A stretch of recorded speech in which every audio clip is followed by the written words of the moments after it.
Oke, jumpa lagi kita dengan Cak Ompong. Bagaimana Bapak, Ibu sekalian, serta para sohibulane. Tentu kita semua baik dan sehat.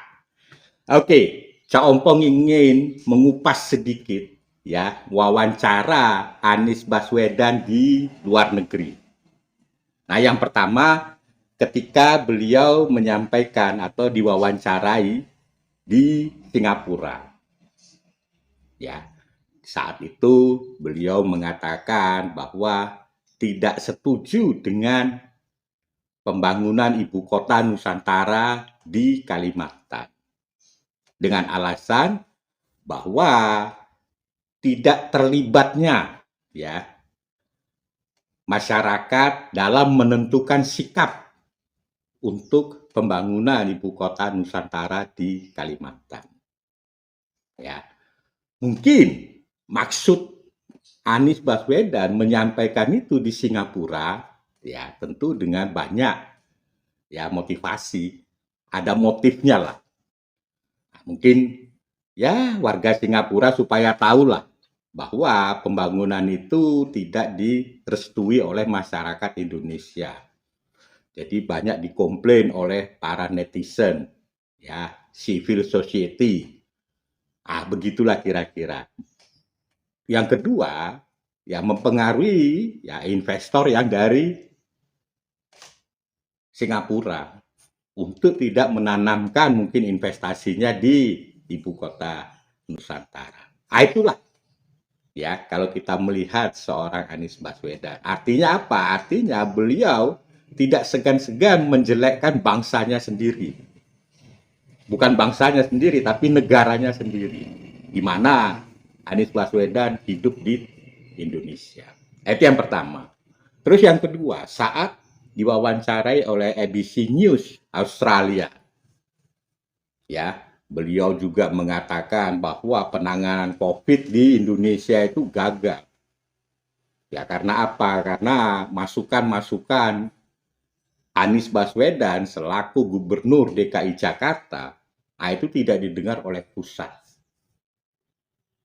Ya, padahal, nah ini padahal dunia tahu bahwa Indonesia itu sangat sukses menangani COVID. Nah, terbukti dari apa? Ya, gampang lah kita melihatnya bagaimana resesi Indonesia yang diakibatkan COVID itu tidak terjadi. Berbeda dengan di luar negeri. Ya, dari dua item tadi, Aca Ompong menyimpulkan bahwa Anies Baswedan ini adalah orang yang sangat berbahaya. Artinya, dia rela menjual ya harga diri demi untuk mencapai cita-citanya sebagai presiden Indonesia. Dia lupa bahwa si pewawancara itu sudah punya banyak data perihal Anies Baswedan. Jadi Anies ini lupa dia. Dia anggap dia berbicara kepada penyembahnya dia, pengikutnya dia. Yang dihadapin ini orang Singapura, orang Australia. Mereka itu sudah mempunyai data Anies Baswedan.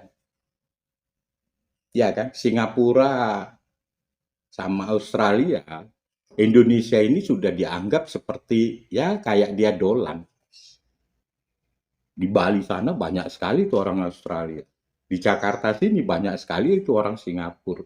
Mereka bisa melihat langsung apa yang sudah dikerjakan seorang Anies Baswedan semenjak dia jadi gubernur. Tidak ada, bro.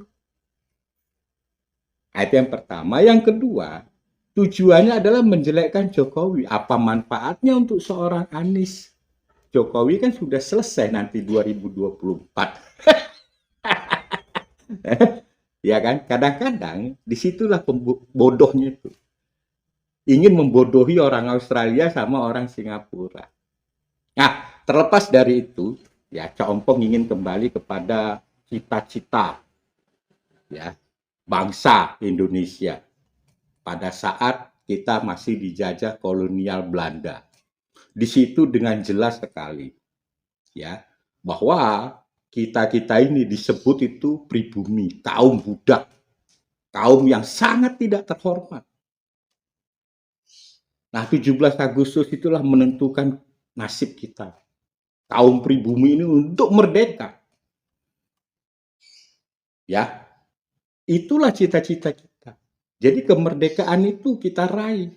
Tujuan kita merdeka adalah kita menentukan nasib kita. Nasib apa? Nasib bangsa Indonesia. Nasib pribumi. Nah, sekarang ini Undang-Undang Dasar kita itu calon presiden itu warga negara Indonesia. Padahal warga negara Indonesia itu terdiri dari pribumi penduduk asli dan warga negara keturunan, baik itu dari Arab maupun dari Cina. Pasal 6 ayat 1 sebelum diamandemen Undang-Undang Dasar 45 jelas sekali dikatakan bahwa presiden itu harus penduduk asli Indonesia. Nah, sekarang itu berubah. Itulah yang membuat Anies Baswedan maju nyapres. Kalau menurut Cak Ompong, presiden itu harus dikembalikan kepada pribumi. Tujuannya apa? Tujuannya tadi, ya, tidak menjelek-jelekkan bangsanya di luar negeri. Kenapa Anies melakukan itu? Karena dia tidak merasa bahwa dia orang Indonesia. Ya, jadi kita harus tegas di sini. Kalau tidak, ya itu tadi bisa calon presiden kita ini menjelek-jelekkan ya bangsanya di luar negeri hanya untuk mengangkat citranya. Sangat bodoh. Mereka itu punya data, bro. Punya data. Selain daripada itu, ya, media sosial itu sudah berbicara banyak. Ya, siapa itu Anies Baswedan? Siapa itu Jokowi? Ya kan? Bahwa bahkan Jokowi itu sudah menjadi role model, leader ya di dunia. Dan itu diakui oleh kepala negara yang lain. Lalu seorang Anies seolah-olah ingin ya tadi menjelekkan. Kenapa dia mampu mengatakan itu? Karena dia bukan merasa pribumi.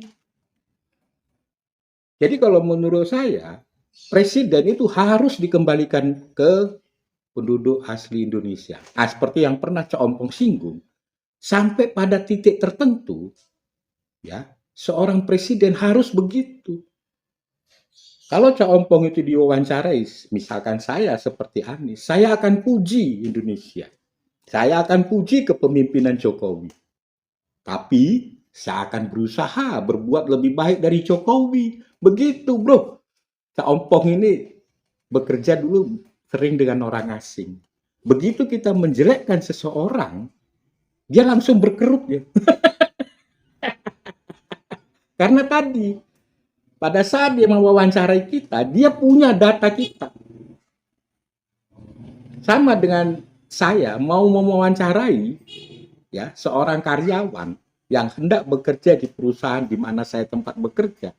Saya punya datanya dia. Datanya apa? Kurikulum vitae-nya. Bahkan kalau saya ragu, saya telepon itu ke perusahaan di mana dia terakhir bekerja. Jadi tidak bodoh. Anies menganggap bahwa dia berbicara kepada orang yang memang gampang dibodoh-bodohi.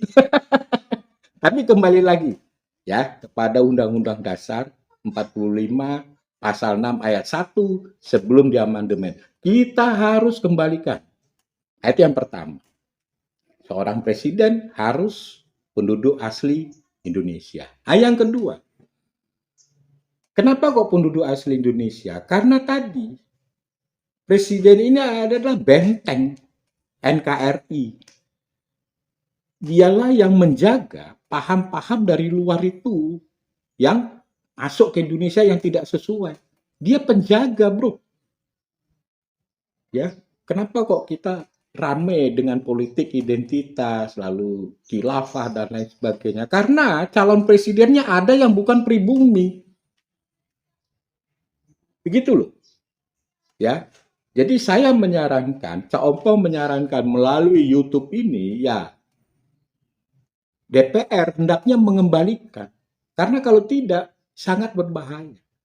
Capres 2024 itu sepertinya ya akan masuk paham-paham dari luar. Ya seperti kita lihat bagaimana duta besar kunjungan ke PKS. Iya kan? Pertanyaannya kenapa kok tidak ke PDIP? Nah, nanti kalau misalkan ada duta besar Cina kunjungan ke PDIP, orang PKS bilang, wah itu komunis katanya. Iya kan? Jadi kita selalu terbawa dengan perdebatan-perdebatan yang sangat tidak bermutu. Kapan kita bisa membangun, bro? Jadi kalau menurut Cak Ompong, harus dikembalikan kepada presiden adalah orang penduduk asli Indonesia. Ini sangat penting. Ya, mau itu dia orang Jawa, mau orang Sunda, mau orang Papua atau orang Manado, Cak Ompong itu tidak masalah. Karena tadi PAN sampai pada satu titik dia adalah merah putih. Nah kalau Anies Baswedan apa? Ya, ya Cak Ompong ya merasa tersinggung ya seorang Anies Baswedan ya berbicara seperti itu di luar negeri. Sebagai anak bangsa, saya sangat tidak terima. Nah, kita buatlah aturan supaya capres itu kembali ke penduduk asli Indonesia. Oke, sampai jumpa lagi.